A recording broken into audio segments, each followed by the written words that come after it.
Mes chers compatriotes, en décidant de réunir le Parlement en congrès, le président de la Côte d'Ivoire a posé le premier acte, incontestablement biaisé, d'une réforme de notre Constitution. Je salue, une fois n'est pas coutume, la décision de se conformer enfin aux dispositions de notre loi fondamentale qui lui interdisent formellement de briguer un troisième mandat.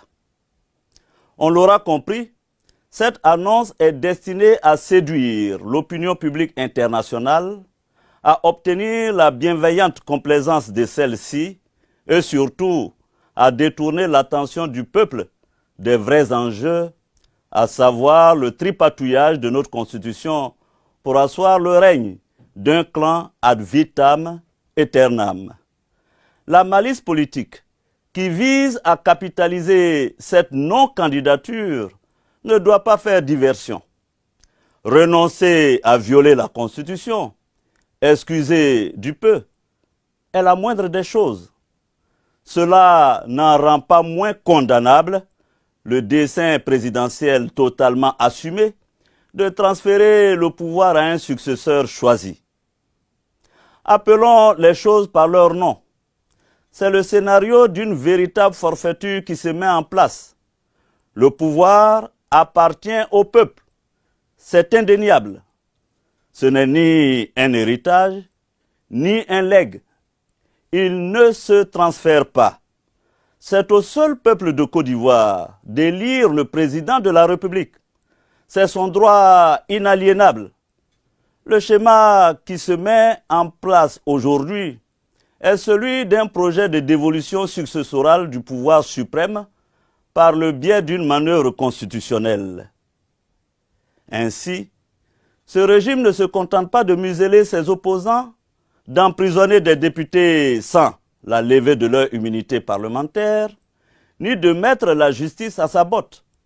Il manipule notre loi fondamentale 3 ans seulement après son adoption par référendum en la triturant au nom de petits calculs électoralistes.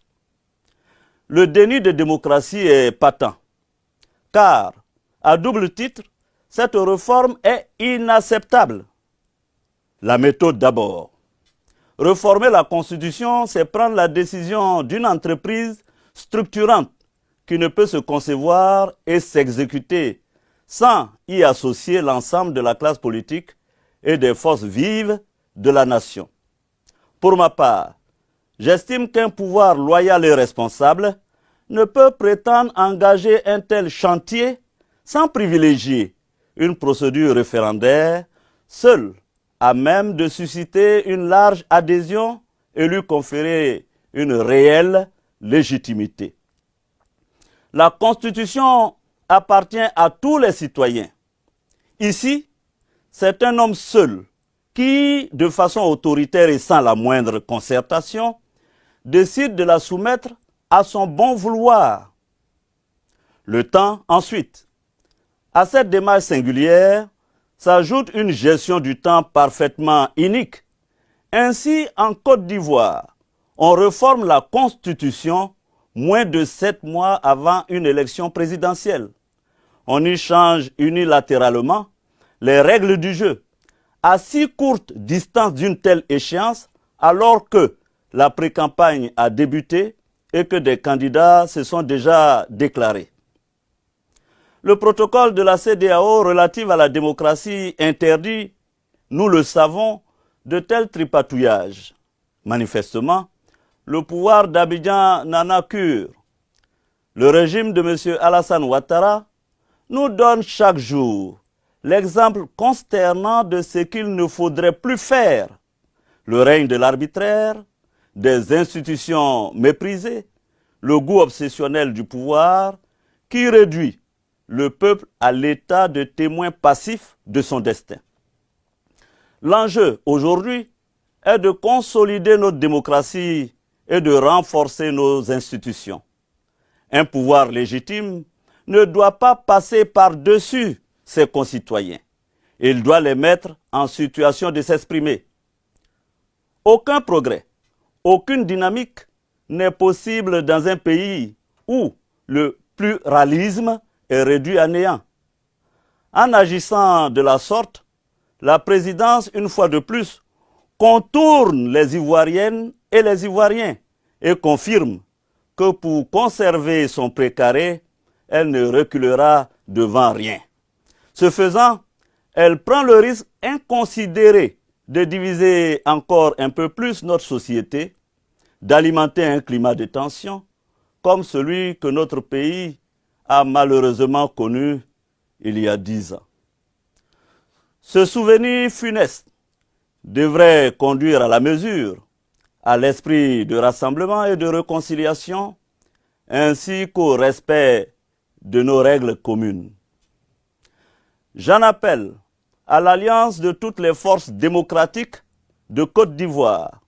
Au-delà, c'est à tout le peuple de Côte d'Ivoire que je fais appel. L'heure est à l'union sacrée face aux périls qui menacent nos libertés et notre nation. À l'aube d'un rendez-vous qui est celui du peuple, je veux vous livrer quelques convictions intangibles à mes yeux et nullement négociables. Notre vie démocratique appelle des actes forts et le respect absolu des valeurs. Notre vie démocratique implique une élection présidentielle authentiquement inclusive et transparente. Notre vie démocratique exige la création d'une nouvelle commission électorale indépendante, puisque l'actuelle est stipendiée, partiale et sclérosée. Et j'ajouterai ceci, notre vie démocratique doit pouvoir mobiliser tous les citoyens à égalité. Si je me suis engagé à la gratuité de la carte d'identité pour tous, c'est parce qu'une nation doit traiter ses enfants sans discrimination ni exclusion, leur reconnaître les mêmes droits, leur permettre d'accéder aux mêmes références et aux mêmes symboles. Je suis candidat à l'élection présidentielle d'octobre 2020. Vous le savez déjà. Et avec vous, je la gagnerai. C'est manifeste. Je ne le suis pas pour moi-même. Je suis candidat pour que demain, le peuple accède au pouvoir. Ensemble, si vous le voulez le décider, je vous le promets, nous ferons de la Côte d'Ivoire une démocratie que d'autres pays en Afrique et dans le monde citeront en exemple. Dieu bénisse notre nation, Dieu bénisse son peuple. Je vous remercie.